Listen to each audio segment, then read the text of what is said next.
Stefan Mullard defending a seat of Staple Tie. A few years ago, this seat Labour lost the seat by one vote. So is it still a one vote ward? I think Staple Tie is always a marginal seat, and that's why for the last 5 years I've been out talking to residents as much as I can to try and fix their problems and try and gain every vote I possibly can, and also to represent them at the council level.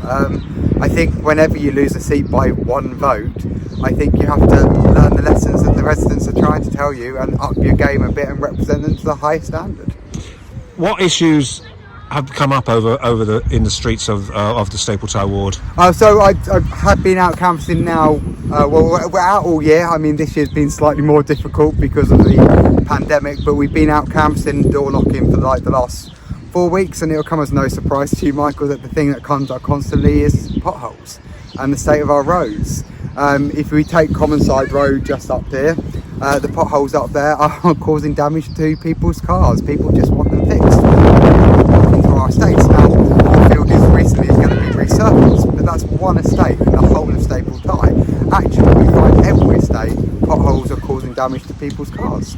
I know you're on the planning committee, and we won't go on individual issues, but the problem, any time I put a story about housing, people in Harlow, my readers, are talking about affordable housing. So that's a ward issue, a Harlow issue, an Essex issue, and a national issue, isn't it? Oh, absolutely. So we need more housing. My generation, I've still got friends in their 30s living at home with their parents. They are desperate to get out and get housing. Now we need more council housing so we can actually clear the register. But what we need to do is we need government to clear the way for us so we can build more houses. Now actually, luckily in Staple Tie, we've had Aylesfield, Briars and Cotswold Close, which was recently demolished, and a brand new estate coming in there. And what we were able to do was get a proportion of that made into social housing and being built. We need that across the town, and we constantly need to build. And one of the things Harlow Council are now doing is we're using the right to buy receipts, and we're taking properties off the open market and turning them back into council housing, which means families in Harlow can get a council house which is at affordable rents. I can't find anybody who's that keen to talk about crime across the town. We've got 2 burnt out cars in Fernhill Lane over the last week. I'm not even sure the police are investigating it. Has crime come across at all? I can remember when I was first elected in 2016, John Strachan, who had been a ward councillor and still is a ward councillor now, took me out and he was saying we used to have 42 community support officers in Harlow, we're now down to about 8. If you have a Tory national government constantly slashing the budgets of the police, and you're getting less and less police officers on the street and less community support officers doing the groundwork, knowing their estates, knowing the people, having good relationships with them, of course then you're going to see an uptick in crime. And that's why the people of Harlow should be voting for Chris Vince and the Police and Crime Commissioner election, because he will get more bodies on the street and he'll get those PCSOs back working back in our communities.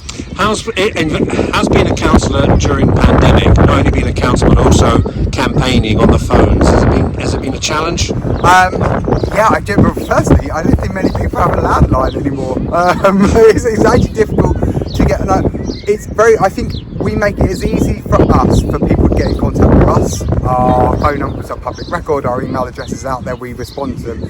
It's more difficult in a pandemic for us to go talk to people. Yeah, it has been a change, and with less people and less contact, but my email box is still full with people asking me questions and getting them back to them in that way. Harlow's a changing town, the demographics are changing town. Do you think, I consider you a young man, and so, but do we have enough people as councillors or standing for councillors who truly reflect the changing nature of Harlow? I think honestly, when you look around Harlow Council, it's very white, and it's not. I think anyone would notice that. I think it's brilliant that we've got Daniela Pritchard standing in the county elections in Harlow West in this ward, and we've got Hertie standing in Toddbrook, and hopefully they can breathe new life. If re-elected, I'll become the youngest councillor in the chamber at 30. I think we need younger people. We've always been very good at it.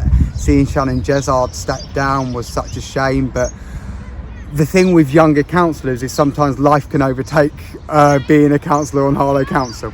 5-year commitment is what I did when I got elected in 2016.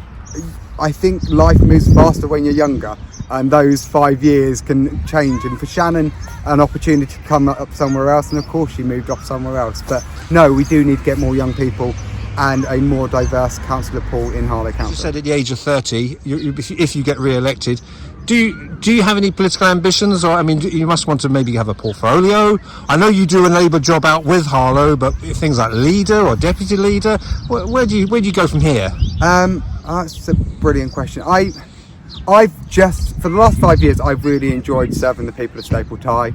I'm not really looking forward to anything like portfolios or leader. I think this election is about me getting hopefully another 3-year term to finish off some of the things I've already started to.